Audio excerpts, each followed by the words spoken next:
Today I'm going to give you 4 simple things that you need to have in order to get your website started right away within the next hour.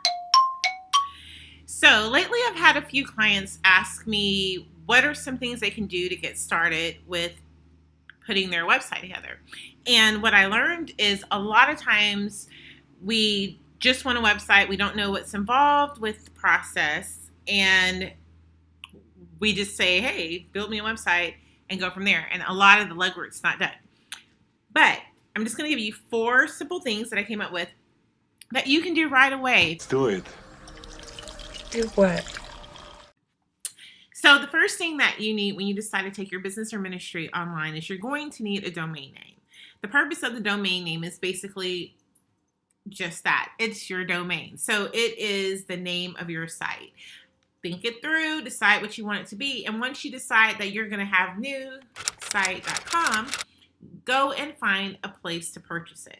Once you've purchased your domain, then you can move on to the next step. Now, the next thing that's important when you're deciding to take your business or ministry online is you need to decide a hosting provider. Now, if you're watching any other videos that are telling you about what to do in bringing your business online, you're going to see this. You're going to get recommendations on all different hosting providers. I recommend HostGator because that's who I've used for the past 7 or 8 years. And I've been with them not just for me, but I've actually used them for other clients. I recommend them all the time. They've been the best for me. I haven't really had any real serious issues with them. And the customer service has been pretty much the same, throughout my entire time with them. So I definitely recommend that you find a hosting provider that works for you.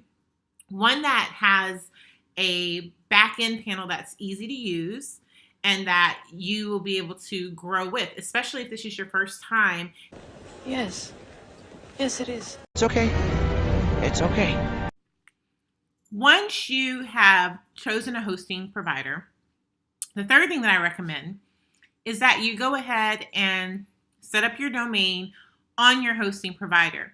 And then there's something really simple in this next step that you can do. It doesn't take a graphic design artist. And if you watch one of my other videos, I'll show you how to do it step by step. But put together an under construction page. Set up an under construction page on your site so that when visitors come to your new site that you just purchased, they'll see that it's under construction, it's being built. This gives you time to have something that's showing while you're waiting for the actual product to come in the past. And you don't have to say, I don't have a website. You can still broadcast it. So again, the third thing that you need to do is have an under construction page. Right on. And my 4th and final recommendation when bringing your business and or ministry online is to get an email marketing provider. What is that? Well, it's going to be something like MailChimp, Aweber, Constant Contact. I personally use MailChimp. I recommend that because it's worked really well for me. It's pretty inexpensive. I believe it's free for a certain amount of subscribers. So if you're just getting started, you don't have to worry about incurring that additional cost. And what you can do with this email hosting is, number one, any email addresses that you get from people who are signing up for your list, this is where they'll be stored, so to speak. And then you'll be able to email them out frequently or however often you choose. So you'll be able to send out emails and keep in touch with the people who have chosen to hear from you, which is really a great thing because, think about yourself. You get emails from different lists of companies that you're interested in or that you want to know information about. Whenever they have new news, you want them to tell you. And so that would be the same thing for you. Why I recommend it is because all you have to do at this point is, remember, you got your domain, you placed it on your hosting site, and then you put up an under construction page. On the under construction page, at this point, all you need to do is insert an email sign-up list. Subscribe. You've seen them before. You've gone to other websites, and then like a drop-down box will come, and it'll say subscribe now. Well, then your visitors can subscribe to hear more updates and even find out when your website is going to go live. And so in the process, you're not losing out on visitors, and you're still gaining more customers. You're keeping them, you're retaining them, and you're able to keep in touch with them. And the website is not dependent upon you being able to keep in touch. You can also put a little bit of social media information on there. This would be like an extra mile thing if you choose to with the social media. So that's not necessarily something that you have to do right away.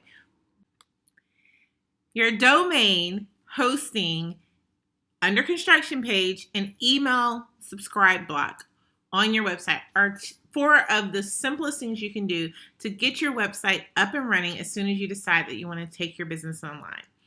If you want any more tips and tricks, please feel free to leave me a comment.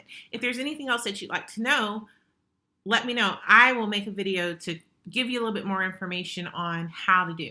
I plan to go into depth on each of these steps a little bit later, but take these things into consideration so that you know what's involved in getting your website started.